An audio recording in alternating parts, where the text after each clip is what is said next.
오늘 설교 제목은 너도 나를 떠나가려느냐입니다. 너도 나를 떠나가려느냐. 그렇습니다. 사람을 상대로 하는 모든 일들에는요, 만남과 떠남이 있더라고요. 사랑하는 가족도, 또 어릴 때 친구도 때가 되면 떠나더라고. 그러나 우리는 영원히 떠나지 말아야 할 분은 바로 예수인 것 같습니다. 여러분 어떻습니까? 예수님 떠나서 잘 살 수 있겠다고 생각하십니까? 그렇지 않을 것입니다. 사도 바울은요, 이 만남과 떠남 속에 주님을 떠난 사람에 대하여 이렇게 말씀하고 있습니다. 디모데후서 4장 10절에 보면 데마는 이 세상을 사랑하여 나를 버리고 데살로니가로 갔고, 예수님을 떠나고 교회를 떠나는 가장 큰 원인은 바로 교회나 예수님보다 세상을 더 사랑하기 때문에 떠나는 겁니다.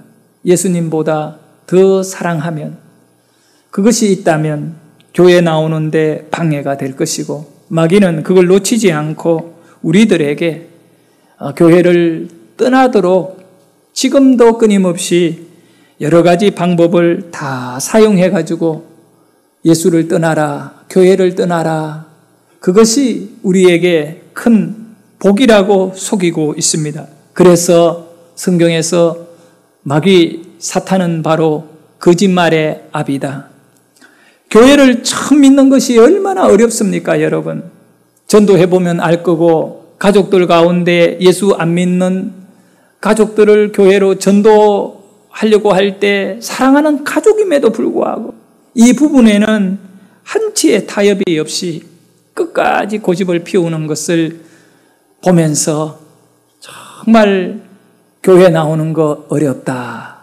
여러분, 예수 처음 믿는 길이 좁은 길이고 좁은 문입니다. 아무나 예수 믿는 거 절대 아니거든요. 그런데 더 안타까운 거는 그렇게 힘들게 교회를 나왔잖아요.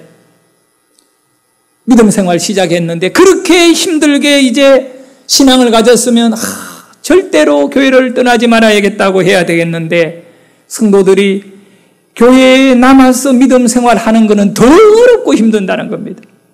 1년이 지나고 2년이 지나면 예수 믿었던 사람들 가운데 얼마나 많이 떠났는지, 떠난 자들이 많이 있다는 것이 사실입니다. 예수 믿는 것도 어렵고 처음 믿는 것도 어렵지만 계속적으로 믿음을 지킨다는 것은 더 어려움이 있습니다. 왜 그럴까? 다른 거 아니에요. 다 영적인 것으로 원리를 해석해야 돼요. 마귀 사탄은요, 여러분과 또 사람들이 복을 받는 것을 절대로 용납하지 않습니다. 마귀는 우리가 주님을 안 떠나면 복을 받거든요. 그걸 너무나 잘 알고, 우리는 모르고 있지만 마귀는 잘 알고 있어요. 그래서 예수님과 여러분을 떼내는 것이고, 교회 속에 남아있으면 승리할 것이니까 승리하지 못하도록 어떻게 하든 간에 교회 밖으로 여러분을 몰아내는 것입니다. 그리하여 베드로는 이 부분을 가지고 이렇게 설명했습니다. 베드로전서 5장 8절에 보면 근신하라, 깨어라, 너희 대적 마귀. 우리에게는 대적이 있는데 그게 마귀래. 무슨 대적이냐 하면 교회의 그 신앙 안에 남아있는가 떠날 것인가에 대한 이 대적은 우리를 교회에서 떠나도록 만드는 거지요. 그 교회를 떠나도록 만드는 이 대적이 우는 사자같이 두루 다니며 삼킬자를 찬나니, 어떤 사람은 남고 어떤 사람이 떠나게 되느냐 하면 이 마귀에게 잡혀 먹으면 교회를 떠나게 되는 겁니다. 사자가 사냥할 때 여러분 가만히 보십시오. 아무 먹이나 물지 않아요. 사자가요, 사냥을 할 때 가장 약한 존재, 그리고 병든 것을 찾아가지고 그것에게 먹잇감으로 딱 지정해놓고 달려들어서 그걸 딱 물어가지고 먹이로 만들어버리거든요. 그 모습을 가지고 베드로는 우리에게 설명하네. 네가 약하고 네가 병들면 마귀에게 물려 죽는다. 마귀에게 끌려가고 교회를 떠나고 예수를 떠나게 되니 깨어 있어라. 병들지 말라. 여러분, 시험 든다라고 하는 말은 예수 안 믿을 때는 전혀 의미가 없는 거예요. 그렇지만 신앙생활에 있어 시험은 굉장히 중요한 것이 되고 마는 거죠. 그런데 시험 들면 가장 먼저 우리 가슴에 일어나는 생각이 뭡니까? 사람 때문에 시험 들고 또 돈 때문에 시험 들고 여러 가지 시험이 딱 들었을 때 먼저 여러분들에게 오는 유혹이 있는데 그건 뭐냐? 교회를 나가기 싫다는 겁니다. 떠나게 만드는 거죠. 믿음에서 떠나게 만드는 건데 그 시험을 이겨야 될 줄 믿습니다. 그때 약해지면 마귀에게 잡혀먹는 것입니다. 우리는 싸워야 됩니다. 사탄과 싸워야 되는데 그 싸움이 뭐냐 하면 안 떠나기 위하여 싸워야 되는 겁니다. 떠나지 않기 위하여 싸우시기를 예수 이름으로 축원합니다. 우리 한국교회가 참 세계적인 어떤 영적인 하나의 큰 부흥을 보여준 거지요. 그러나 이 한국교회도 너무나 주님 앞에 부끄럽고 또 이 저주스러운 그런 주님을 떠난 적이 있었다는 것을 알아야 됩니다. 우리는 우리의 허물을 덮는다고 해가 해결될 것이 아니라 이거를 회개하고 반성하고 반추해야 돼요. 돌아보면 반성해야 돼요. 1938년 9월 9일 평양에서 열린 장로교 총회가 있어요. 일제 때 일본 순사들이 총을 메고 목사 장로들이 모여 교단의 일을 결정하는 총회 현장에 치고 들어와가지고 둘러서서 그때 서기 목사가 안을 내는 겁니다. 신사참배에 관해 토론하겠습니다. 그때 어떤 목사님이 손을 벌쩍 들고 의장, 신사참배는 우상에게 절하는 것이니 목숨을 내어놓고 그는 막아야 돼요 라고 하는 순간에 두 명의 순사가 달려가서 오른팔 왼팔을 낚아채고 질질 끌고 교회 밖으로 나가버린 것입니다. 세 번째, 네 번째 이어지는 발언 자들을 다 끌고 나가고 목사 장로들의 입을 봉하고 총칼로 윽박질러 결국은 그 37회 총회에서 내린 결정이 뭐냐 하면 신사에 대한 참배는 종교의식이 아니라 국가 예국 행위이기 때문에 교회에서 또 성도들이 신사 참배하는 것을 허락한다고 하는 가결해버리고 의장이 총회장이 이 고태를 두드려버린 것이지요. 그런데 여러분 그때 그 이후로 이제 한국교회는 예배 전에 일동기립 천황폐하를 향하여 념 그러면 전부 다 고개를 숙여 절을 하고 난 뒤에 그 다음에 사도신경하고 예배드린 것입니다. 신사 참배하는 그 행위가 예국행위라고 말하고 이것은 종교행위가 아니다고 말하지만 그거는 말장난이에요. 여러분 우리에게는 신앙 고백이 있잖아요. 신앙 고백은 우리의 믿음이 어떤 것인가를 분명히 요약한 말씀인데 근데 이 일본의 천황을 섬기는 이 신사의식 속에는 그 신사사도라고 하는 것이 있어요. 신사신도 그러니까 우리가 사도신경과 같이 신사신도라고 하는 고백이 있는데 그 고백이 내용이 길지만 앞에 있는 첫 한 줄만 읽어봐도 이거는 안 된다 분명히. 자, 그 내용은 이렇습니다. 신사신도 일본은 신의 나라이고 현인신 천황에 다스리는 나라이며 그 천황은 신성불가침이다. 이 천황에게 국민은 죽음으로써 충성할 것이다. 그 뒤에 나오는 내용도 똑같은 내용들인데 일본 천황의 존재가 누구냐 하면 신현인이다. 신이 인간의 모양을 하고 우리에게 와 있는 존재이다. 그리고 그 천황에게 신성불가침이 있다. 그는 신적인 존재로서 누구도 그의 말이나 행동에 반항할 수 없다. 그러며 모든 국민들은 그 신에게 목숨을 들어야 된다. 이런 충성해야 한다는 것을 강요하고 있는데 이것이 어떻게 우상이 아닙니까? 그런데 이런 죄를 지은 이후에 하나님은 우리 나라를 어떻게 하셨나요?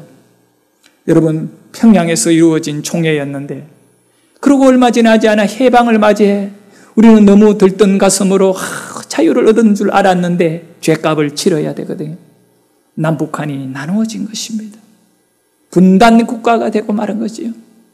하나님께서 이렇게 철저하게 가른 것은 그 신사를 종교의식이 아니고 국가의식이라고 결정했던 그 평양을 중심으로 북한은 정권을 세우게 되고, 결국은 그 북쪽은 지금 어떻게 됐습니까? 굶어 죽는 땅이 되고 만 것입니다. 그것보다 더 슬프고 고통스러운 것은 일본이 우리나라를 침략해가지고 38년 가까이를 지배하면서 수탈하고 고통을 줘서 너무너무 힘들었는데, 사실은 여러분 6.25라고 하는 전쟁이 일어나가지고 동족끼리, 민족끼리, 한 백성끼리 총불을 맞대고 서로 죽이고 죽느며, 이 일은요, 일본 제국이 우리 조선 반도를 침입하고 사람들을 죽인 것보다 훨씬 많이 우리 민족이 쏘아서 죽이고 폭탄 터뜨려 죽이고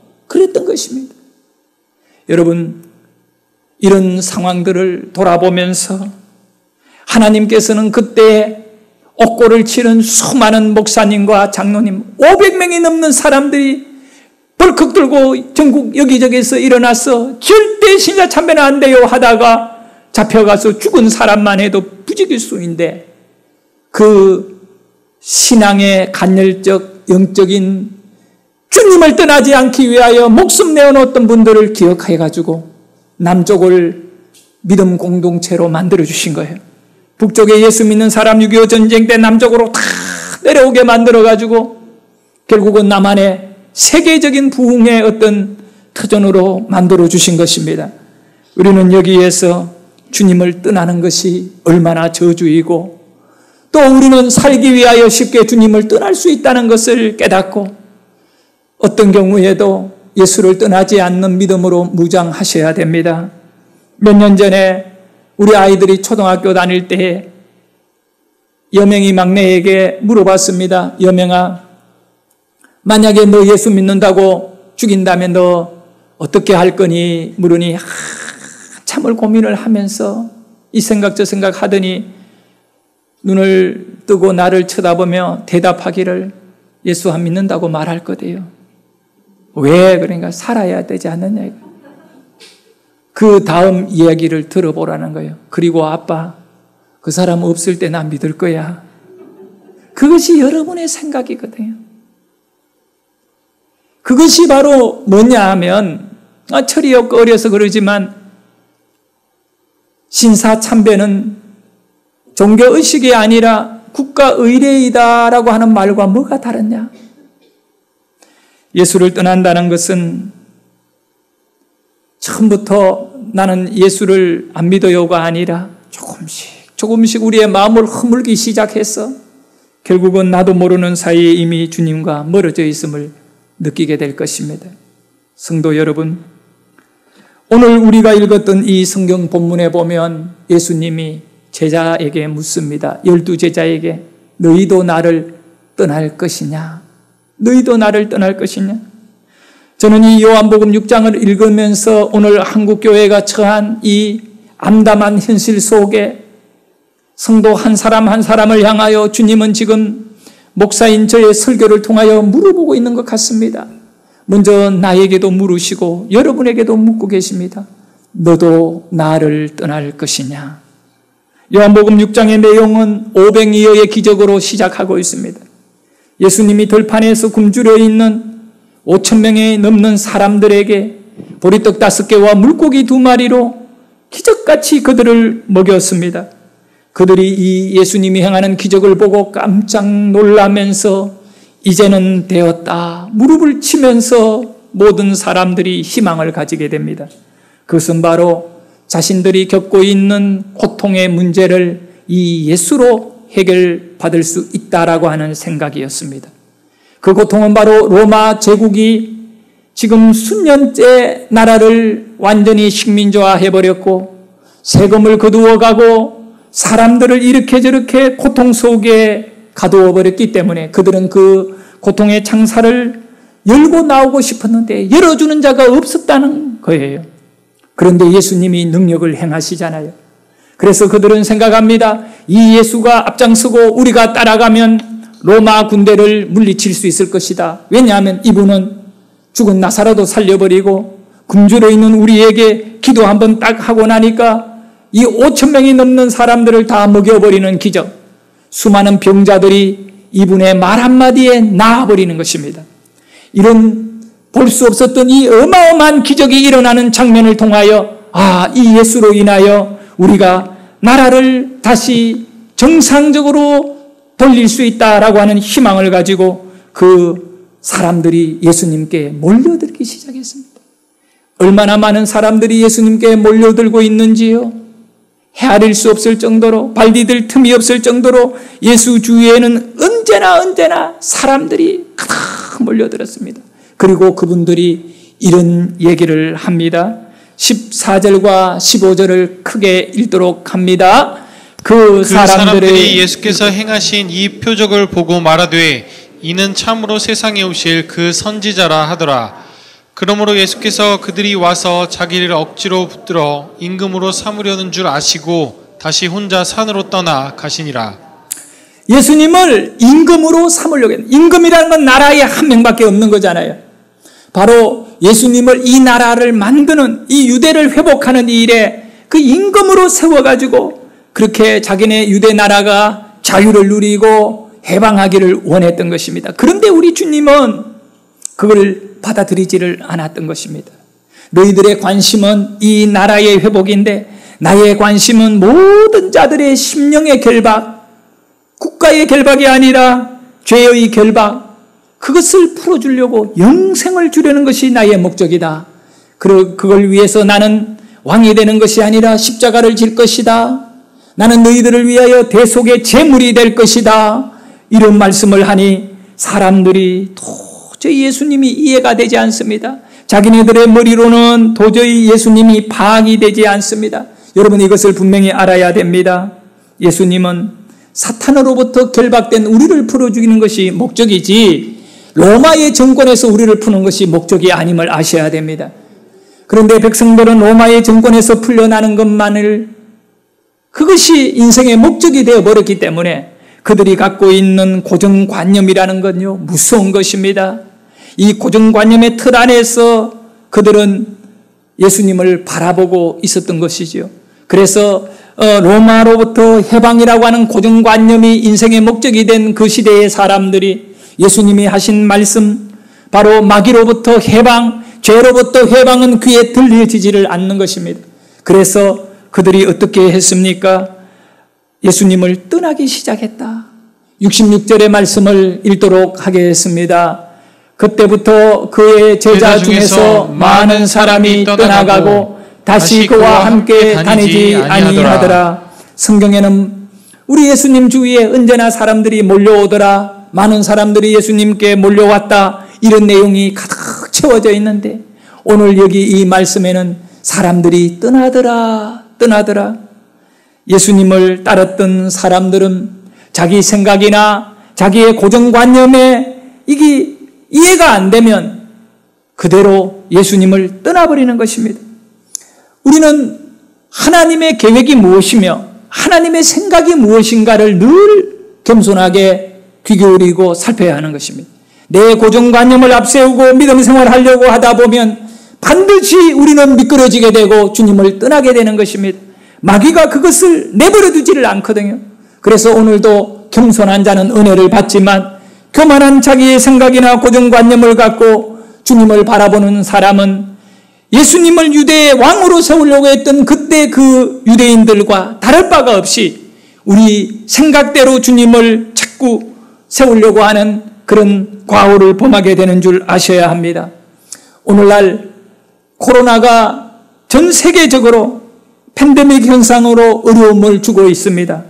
여기에는 경제적 어려움은 말할 것도 없고, 또한 사람들은 지금 1년 6개월 이상 지속되는 이 마스크를 차고 생활이 정상적으로 돌아가지 못하는 이 환경 속에 요즘 정신과는요, 예약하지 않으면 가서 제대로 진료를 할 수 없을 정도로 수많은 사람들이 우울증과 정신적 고통을 겪고 있다라고 하는 뉴스를 접하게 됩니다.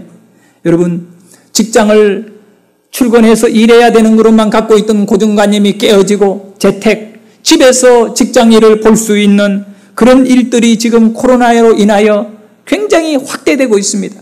사람들은 출근 시간도 퇴근 시간도 없는 집에서 컴퓨터를 갖고 일하는 것 참 편한 시대가 오겠다 생각할지 모르지만 그거는 저주로 이어질 겁니다. 왜냐하면 집에서 내가 컴퓨터로 일할 수 있는 거다면 앞으로 조금만 더 발전하면 그 AI 컴퓨터 자체가 내가 해야 할 일들을 나보다 더 능률적으로 다 해버린다는 것입니다. 지금이야 어떤지 모르지만 차후 다가올 우리 자식들 세대에 일어날 이런 일들은요, 어쩌면 더 큰 고통이 될 수 있음을 알아야 됩니다. 우리 아이들은 정상적으로 학교를 가지 못하고 지금 교육이 온전히 이루어지지 않고 있는 상태에 놓여 있습니다. 한번 생각해 보세요.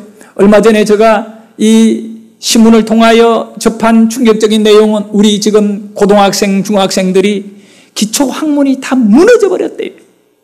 특별히 수학은요, 수학이 기초 학문이 잘 되어야 과학, 의학, 모든 분야에 다 사회적 어떤 그런 기술들이 발전할 수 있는데 우리나라의 특별히 컴퓨터 계통이라든가 이런 분야들은요, 바이오 계통은요, 수학이 기본적인 바탕이 안 되면 절대 접근할 수 없는 것입니다. 인도 그리고 우리 한국이 세계적으로 수학이 앞선 나라인데 이제 학원도 제대로 못 가고 학교도 못 가는 상황 속에서 교육이 이루어지지 않아서 이렇게 학력 조사를 해봤는데 완전히 바닥인 거예요. 바닥. 네. 이제 앞으로 이렇게 되면 우리나라 미래 또한 굉장히 위기가 찾아올 수 있는 이 코로나의 문제로 사회적으로 참 어려움이 많습니다. 여러분, 그런데 그런 사회적 어려움만 바라보면 안 됩니다. 그거는 그 당시 예수님 시대 유대인들이 우리가 로마의 식민지니까 이것만 해결되면 될 줄 아는 그런 어리석음에 빠질 수 있다는 겁니다. 직장의 문제가 해결되고 교육이 온전해진다 하더라도 이 코로나가 오늘 우리에게 주어지는 게 뭐냐 이거예요. 그것은 바로 예배를 드리지 못하도록, 예배를 온전히 모이지 못하도록 만들어버린 결과인 것입니다. 우리는 여기에서 교회가 이제 위기를 만난 것을 직감하고 지금 오늘 코로나로 인하여 교회가 앞으로 어떻게 될 것인가를 돌아보아야 합니다. 역사를 통하여 교회 2000년 역사를 돌아보면서 교회는 언제나 코로나가 있기 때문에 위기가 아니라 모든 역사 속에 모든 나라에서 모든 교회들과 성도들은 위기를 경험했던 것입니다. 성도 여러분, 여러분이 알든 모르든 여러분은 수많은 위기를 이겨내고 이 자리에 앉아있는 자들입니다. 그런데 교회 2000년 역사에서 가장 잔인하고 고통스러운 위기를 경험했던 인물들은 바로 초대교회 사도들과 그들의 제자였던 속사도들과 속사도들의 제자였던 교부들이었던 것입니다. 그 사도들 시대의 200년간을요, 교회는 얼마나 큰 고통을 당하였는지. 일단 예수 믿는 사람은 기본적으로 죽입니다. 예수 믿는 가족이 한 명이라도 있으면 그 가족들은요, 사회 진출이 다 막혀버리는 겁니다. 공직에 나갈 수도 없고 또 예수 믿는 가정의 재산은 이제 국가 것으로 다 빼앗아가 버리는 것입니다. 가난해지는 겁니다. 말할 수 없는 핍박이 있었지만 그때 그 200년 가까이 그 고통이 무엇이었느냐 하면 모이지 말라는 것입니다. 모이지만 않으면 재산 안 뺏기고 또 관로로 갈 수 있는 길도 있고 다 돼요. 그런데 모이는 사람들은 용납 안 해주는 겁니다. 안 모이면 되는데 모이면 안 되게 되어 있는 거예요. 그런데 거꾸로 봐야 돼요. 우리 믿음은 모이면 되고 안 모이면 안 된다는 사실입니다. 초대교회의 성도들은 모이지 못하게 했을 때 그들은 다 버리고 광야로 가버린 것입니다. 그리고는 광야에까지 추적해오고 이럴 때 그들은 땅을 파고 카타콤 무덤 속으로 들어가서 그 땅 속에서 정말 얼마나 많은 굴을 팔고 들어갔는지 어디가 어딘지 모르고 학교도 세우고 그 속에 무덤도 세우고 식당도 만들고 예배당도 만들고, 제가 몇 년 전에 로마에 가서 카타콤을 갔는데 얼마나 깊고 얼마나 많은 그런 사람들이 거기에서 살았는지. 여러분, 어떤 안내자가 얘기합니다. 이렇게 줄을 하나 쳐놓고 거기는 들어가면 안 된대요. 깜깜한데 뭐 끝이 없이 이게 지금 몇 킬로가 더 있는지도 모르는 거야. 그러면서 몇 년 전에 일로 간 사람 중에 아직도 안 나오고 있는 사람이네. 그 정도로 그들은 땅을 파고 들어가서 모이려고 들어갔거든요. 지금 코로나 때문에 모이면 안 된다. 그래서 그냥 코로나가 지나갈 때까지 개인적으로 기다리면 될지 않을까? 그게 아닌 거예요. 신앙은 모이지 않으면 우리는 주님을 떠나게 되는 것입니다. 너도 나를 떠날 것이냐? 성도 여러분, 교회가 무너지고 여러분 개인의 신앙이 무너지는 가장 큰 원인은 무엇입니까? 딱 하나입니다. 모이지 않으면 무너집니다. 로마 제국도 그랬고 오늘날 모든 역사 속에 개인이나 교회나 다 모이지 않는 곳은 무너지고 말았습니다. 그래서 우리 예수님은 이 말씀을 주셨습니다. 마태복음 18장 20절에 두세 사람이 내 이름으로 모인 곳에는 나도 그들 중에 있느니라 모여라는 것입니다. 그러면 내가 너희와 함께 할 것이라는 겁니다. 어떤 어려움이 있더라도 모이면 능력의 주님이 함께 하셔서 해결해 주겠다는 겁니다. 우리는 믿음을 갖고 하나님을 섬기는 것입니다.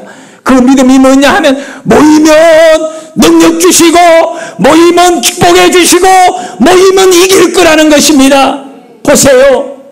200년간을 그렇게 로마 제국이 모이지 못하도록 핍박했지만 그들이요 저 산속에 들어가서 모이고 땅속에 들어가서 모이고 죽여도 모이고 모였더니 200년이 지나 주 300년이 되었을 때에 로마 제국은 예수 그리스도에게 무릎을 꿇었던 것입니다. 여러분, 모이면 교회가 살아날 것입니다. 그러나 우리가 이 모임을 폐하는 순간에 주님은 교회를 떠날 것이고 주님은 성도를 떠날 것이고 우리는 버림을 받을 것입니다.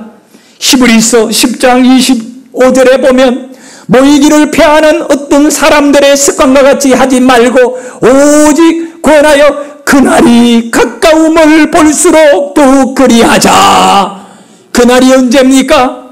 이제 예수님이 오실 날 아니면 우리 개인적으로 죽음을 의미하는 것이지요. 우리의 인생이 끝나가는 그 말세가 가까움을 볼수록 그리하자. 그리한다는 말은 모이자입니다. 마지막 때 우리가 해야 할 것은 모이는 것밖에 없습니다. 빈손으로 모일 때 주님은 우리에게 능력을 주실 것입니다. 여러분, 이 코로나 때문에 모이는 것에 많은 어려움이 있습니다. 사실은 지금도 20%밖에 모이지 못하는 어려움이 있습니다. 그래도 우리는 마스크하고 모여야 되고 온도 재고 모여야 되고 이름 적고 모여야 되고 계속 모여야 되는 것입니다. 모일 때 하나님은 우리의 기도에 응답해 주시고 그날이 가까움을 볼수록 그리하자, 모이자. 교회가 힘을 잃게 되는 근본적인 원인은 교회가 권력이 없어 교회가 망하는 것 아닙니다. 교회가 건물이 없어 무너지는 것 아닙니다. 교회가 헌금이 적게 들어와서 무너지는 것 아닙니다. 교회에 목사가 없어 무너지는 것 아닙니다. 교회가 무너지는 것은 성도들이 모이지 않으면 무너지는 것입니다. 여러분, 유럽의 교회들을 보십시오. 도시 한가운데 가장 웅장하고 높고 아름다운 건물은 교회입니다. 그런데 오늘날 유럽의 교회는 모이지를 않습니다. 그 교회들이 왜 망했습니까? 안 모일 때 망한 것입니다.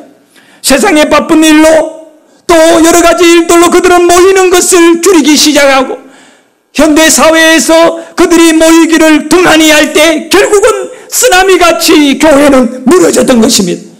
오늘날 여러분 그토록 사랑하고 그토록 소망하는 주님에 대하여 개인적으로는 절대로 나는 주님을 안 떠날 것이라고 마음을 갖고 있는 여러분이지만 그러나 그거 여러분의 고정관념임을 아셔야 됩니다.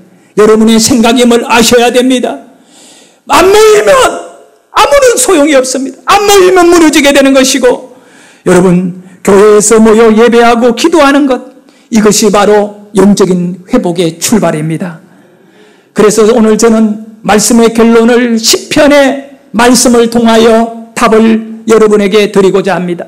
시편 133편 1절과 2절의 말씀입니다. 보라, 형제가 연합하여 동거함이 어찌 그리 선하고 아름다운고. 여기에 이 말씀, 형제가 연합하고 동거한다는 것은 동성애한다는 말이 아니에요. 이 말씀은 뭐냐 하면 예배한다는 거예요. 예배하는 것이 어찌 그리 모이는 것이, 형제가 자매가 성도들이 모이는 것이 어찌 그리 선하고, 선은 하나님에게만 있는 것이 우리에게 주어지는 것, 선하고 아름답다는 것입니다. 할렐루야. 얼마나 아름다운지 모릅니다, 이 모임이. 그리고 이제 2절에 보면 그 아름다움이 어떤 아름다움이냐 하면, 머리에 있는 보배로운 기름이 그냥 기름이 아니에요. 보배로운 기름이 보배다라는 것. 기름이 수염 곧 아론의 수염에 흘러내려서 그의 옷깃까지 내림 같도다. 여기 이 보배로운 기름이 어떤 기름이냐, 이거는 지금요 아론의 수염에 기름이 흘러내린다. 이것은 아론이 참으로 초대 대제사장이 되는 장면을 그리는 겁니다. 이제 이 방황하던 백성들이 성전을 통하여, 성막을 통하여 제사장이 세워지고, 제사장이 언약궤 안에, 언약궤가 있는 지성소로 들어가 하나님께 백성들의 죄를 회개하고 사함받는 이 어마어마한 일을 감당할 대제사장이 제사장 위임식을 할 때 그 아론의 머리에다가 기름을 붓는데, 그 기름을 보배로운 기름, 너무너무 귀한 기름이다. 그런데 이 기름은 향이 있는 기름입니다. 이 기름을 머리 위에다가 부으니까 그 기름은 머리에서 흘러내려 수염을 타고 내리고 옷깃을 적시는데, 이것이 이제 그 방 안에 있는 그 성전 안에 있는 모든 공간에 이 기름의 향으로 가득 참의 아름다움을 의미하는 것입니다. 여러분, 형제가 연합하고 동거하는 거요. 동거하고 연합하는 것, 연합하고 동거하는 것, 예배드리는 것은, 우리가 모이는 것은 마치 대제사장이 하나님께 위임식을 받는 것과 같이 그렇게 아름다운 것입니다. 할렐루야. 그 아름다움을 모르면 안 돼요. 우리는 오늘 이 예배 속에 영적인 기름의 냄새가 진동하는 은혜가 있기를 원하고, 성령이 여러분의 심령을 돌아보시고 그 선하고 놀라운 역사로 여러분을 붙잡아 주시기를 예수 이름으로 축원합니다. 그 아름다움이 여러분에게 있기를 소원합니다. 그리고 난 다음에 두 번째는 어떤 복이 우리에게 주어지는가? 그 다음 말씀을 볼까요? 3절의 말씀에 보면 나와 있는 내용입니다. 헐몬의 이슬이 시온의 산들에 내림 같도다. 헐몬의 이슬이 돼요. 헐몬의 이슬이 내림 같다. 여러분, 유대는 광야 지방으로 이루어져 있거든요. 땅에요 풀이 자라야 목축업을 하는데, 그 광야에는 비가 내리지 않기 때문에 그 풀들이 자랄 수가 없는. 그런데 유대 광야는 이 양을 먹일 수 있는 이 풀이 자라나고 있는 거예요. 이것을 가리켜 은혜라고 합니다. 은혜. 광야 같은 여러분과 나의 인생, 세상 삶입니다. 이 광야에 은혜가 내려야 됩니다. 그 이슬은 은혜거든요. 이슬이 내려야 되는데, 그 이슬을 가리켜 광야에 내리는 이슬을 헐몬의 이슬이라. 헐몬의 이슬. 이 헐몬이라는 말은 그 헐몬산이 있어요. 이스라엘 북쪽에 높은 산인데 거기에는요 눈이 내려가 항상 하얗게 쌓여 있습니다. 그런데 이 헐몬의 이슬이 이 헐몬의 눈이 어떻게 이슬이 되느냐? 근데 이제 이 북쪽 산에, 높은 산에 있던 이 내렸던 눈이 밤중 되면 광야고 그 지역이 기온이 툭 떨어져가지고 되게 추운 날씨가 돼버려요. 그러면 바람이 불고 기온의 이 기압의 차이로 인해서 내린 눈이요, 바람에 막 날려가지고 이 유대 광야 쪽으로 불어가지고 내려오게 됩니다. 그렇게 되면 그 밤중에 그 날렸던 산에 있던 눈들이 날려가지고 이 높은 하늘에서 떠다니다가 아침이 되고 새벽이 되면요, 멀리 동이 터오르면 그 광야에 햇빛이 내려질 때 거기에 있던 그 날리던 눈이 수증기가 되어 바닥으로 깔았는데, 그것이 바로 아침마다 내리는 광야의 이슬입니다. 그게 은혜이지요. 그 땅은 죽은 땅인데 이슬이 내려서 살아나는 겁니다. 바로 오늘 형제가 동거하고 연합하는 것은, 예배 드리는 것은 헐몬의 이슬이라. 광야의 인생을 살면서 예배를 드려야 돼. 예배로 모이면 하나님께서 은혜를 주신다는 것이죠. 그리고 여호와께서 복을 명하셨나니 곧 영생이로다. 여러분, 예배에 영생의 축복이 흐르는 것이고 하나님이 저와 여러분을 축복해 주시는 줄 믿으시기를 바랍니다. 오늘 우리가 읽었던 이 말씀에 보면 67절에 예수님은 다 제자들이 떠나버린 다음에 남아있는 12명의 제자들에게 묻고 계십니다. 너희도 나를 가려느냐? 떠나가려느냐? 너도 나를 떠나가려느냐? 사랑하는 성도 여러분, 정말 주님을 떠나는 것이요, 나는 예수 안 믿을 거예요 작정하고 떠나는 사람 없는 줄 알아야 됩니다. 작은 틈이 있으면, 댐이 터지고 물이 흘러내리는 거는 폭탄이 댐의 문을 부수어가 흘러내린 것이 아니라 작은 빈틈이 생겨 물이 스며들기 시작하면요, 어떤 때가 되면 그 압력에 의하여 댐 뚝이 터져버린다.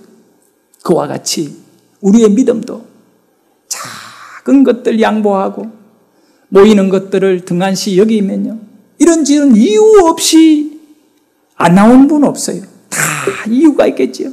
그러나 우리는 목숨 걸고 모여야 되고, 코로나 때는 마스크하고 모여야 되고, 어떻게 하든 모여야 은혜 받고, 우리 하나님께서 시편 133편에 약속하신 그 말씀대로 정말 아론의 머리에 기름을 부어버렸듯이 여러분의 인생에 축복의 기름을 부어버리는 하나님의 은혜가 있기를 소원하고, 또 여러분의 메말라 있는 삶과 여러분의 자녀들의 인생 속에 이슬이 내리기를 원합니다. 하나님의 은혜가 내리기를 원합니다. 우리는 고백해야 됩니다. 너희도 나를 떠날 것이냐? 그럴 때 베드로가 대답합니다. 베드로의 고백을 우리가 이 시간에 같이 한번 68절을 크게 읽습니다. 시작. 시몬 베드로가 대답하되 주여 영생의 말씀이 주께 있사오니 우리가 누구에게로 가오리이까? 영생의 말씀 때문에 주님을 떠날 수가 없는 것입니다. 말씀인 것입니다. 그래서 우리는 말씀을 가까이 해야 주님을 떠나지 않는 것입니다. 요한복음 15장 5절에 말씀합니다. 너희가 나를 떠나서는 아무것도 할 수 없습니다. 말씀이 아니면 우리는 아무것도 할 수 없는 자이기를 축복합니다. 우리 다 같이 찬양을 하도록 합니다. 이곳에 생명샘 솟아나니 눈물골짜기 지난다 할더라도, 오늘 우리의 예배와 교회가 눈물골짜기를 지나는 아픔이 있다 하더라도 승리함을 얻는 주님의 은혜가 있음을 믿습니다. 이곳에 생명샘 솟아나 눈물골짜기 지나갈 때